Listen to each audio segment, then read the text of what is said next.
Today, we will be going over the 5 credit cards that should always be in your wallet. I'll discuss exactly what those cards will cover, along with the best ways to use them to maximize your spend. Before I get into it, yes, I know, 5 credit cards may seem like a lot to handle. After all, when I asked you earlier this year, a majority of you said that you use 2 to 3 cards per month, and that's okay. But what I want to show you today are the things that you could achieve by adding just 1 to 2 more cards to your rotation. On the same note, this video is a sign to the 4% of you that maybe using 7 credit cards or more is overkill. Regardless if you use 2 cards or 18 cards, the first credit card that you need in your wallet is a catch-all card. Somehow, I've seen different meanings of the term catch-all when it comes to credit cards. But from my understanding and what I like to tell people is that a catch-all card is the credit card you use when the purchase doesn't fall under any higher category. And to be more specific, this catch-all card has to earn more than 1% or 1x back on that purchase. Because after all, pretty much every credit card will earn you 1x on general purchases. So if you are getting only 1x points or 1% cash back on a transaction, you need to find yourself a catch-all credit card. That means whatever you are buying, whether it's some streamer's bathwater, Liver King supplements, or Taylor Swift tickets, you have to be earning more than 1x back. Catch-all cards are probably the simplest cards that I'll be going over in this list today.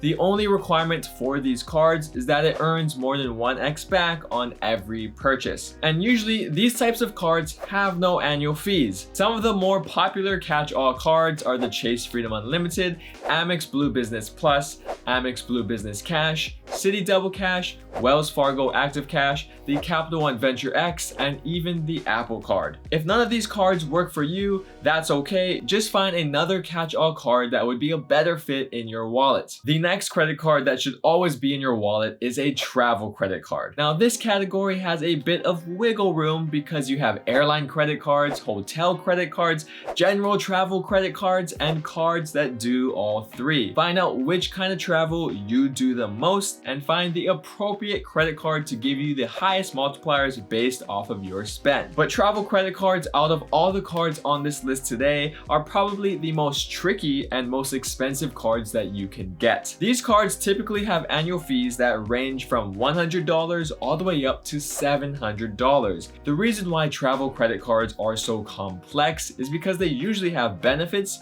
credits, and other bells and whistles that come along with it. This is partially due to the fact that you are paying to use this card every year. In most cases, the higher annual fee cards have more features that come with it, while the lower annual fee cards seem to be more simple and straightforward. But let's talk about what exactly you want to look for in a travel credit card. Probably the most obvious is that your travel credit card should be earning a higher reward multiplier on travel-related purchases. As I mentioned earlier, the type of travel purchases really depends on you. Do you fly a lot? Get a card with great airline multipliers. Do you stay at hotels often? Grab a high hotel multiplier credit card. The next thing to look out for are the benefits and credits that come with your travel card. Do you need a card to get free TSA pre-check? Do you need airport lounge access?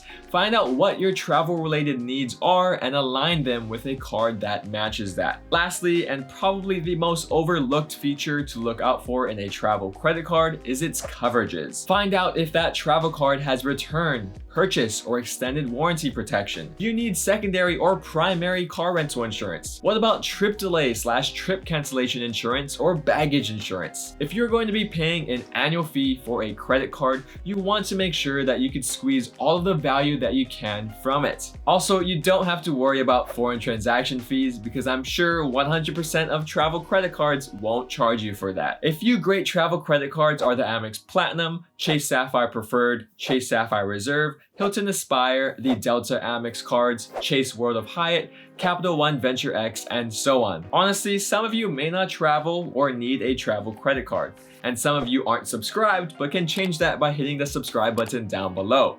But what I do know is that all of you need to eat. That's why you need a restaurant and or a grocery credit card in your wallet. You've probably figured out the trend by now, but a grocery or restaurant credit card will earn you higher multipliers at grocery grocery stores and restaurants. This category is kind of a toss-up when it comes to annual fees. There are great no annual fee options, but there are also great annual fee options. I would say that finding a solid grocery store credit card option is ever so slightly harder to find than a credit card with a solid restaurant reward multiplier. It seems that there are more cards that earn bonus points at restaurants than there are cards that earn bonus points at grocery stores. To dive into this deeper, most restaurant categories will cover any restaurant. It doesn't matter if you are eating at a Subway or a Nobu. You are still earning bonus points either way. On the other hand, credit cards with grocery store categories will limit you to certain stores. For example, Walmart, Target, Costco, Sam's Club, and others will not count as grocery stores and will not trigger that higher reward multiplier. Additionally, most, if not all, grocery store categories are only good for grocery stores in the United States. Whereas with the restaurant reward category, you can easily find cards that earn bonus points on restaurants worldwide. So keep that in mind when you are shopping around for restaurant/grocery store credit cards. Some great cards to start looking at are the Amex Gold, Amex Blue Cash Preferred, Chase Freedom Flex, Chase Freedom Unlimited, Wells Fargo Autograph, Citi Custom Cash, and Capital One Saver One. The next credit card category is probably the hardest credit card slot to fill in your wallet. When's the last time you earned a high reward multiplier on your gas station purchases? The gas station category is the least common reward category to find out of all the main reward categories to choose from. Okay, to be honest, I kind of just made that up, and come to think of it, you do have smaller categories that are hard to find too, like streaming services, telephone bills or telephone services, and so on. But for my specific case, let's just pretend that credit cards with gas station reward multipliers are the hardest to find. In fact, they're so hard to find that people usually just use catch-all cards to pay for their gas, which depending on the catch-all card that you use and the reward strategy that you are going for,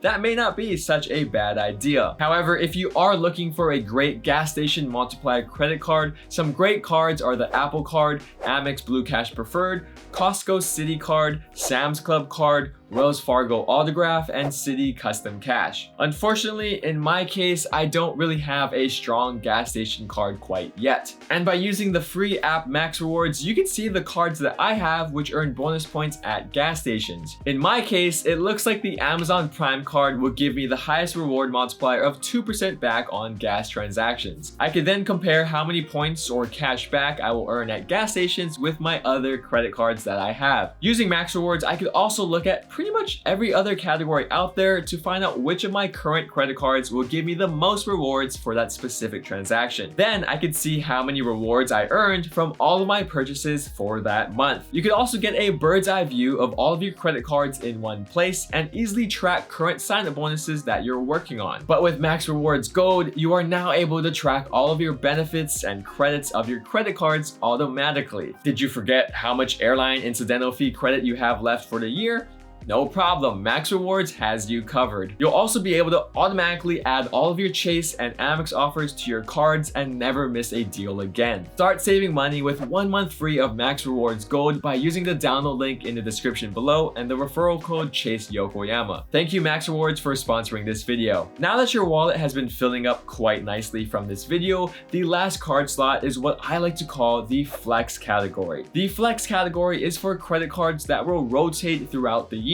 This credit card is meant to be interchanged with other Flex credit cards so that you are optimizing your spend for the most urgent transactions at hand. Other cards that can fit into this Flex category are the ones that you don't use often or that don't fit into the other categories that I mentioned in this video. For example, the Chase Freedom Flex and Discover It are great Flex category credit cards. These cards have quarterly rotating categories, so you may only use them for certain parts throughout the year. Another example is the Amazon Prime Visa card. You might only use this for Amazon purchases, which since it's online only, technically doesn't really take up a slot in your physical wallet. The point of the Flex credit card is to fit in the gaps that the other categories didn't cover. Of course, since you have the catch-all card as well, you want to make sure that the Flex cards are earning more points or cash back than your catch-all card. As you are watching this video, you might have noticed that certain cards overlap multiple categories, like the Chase Sapphire Preferred can be your travel and restaurant card,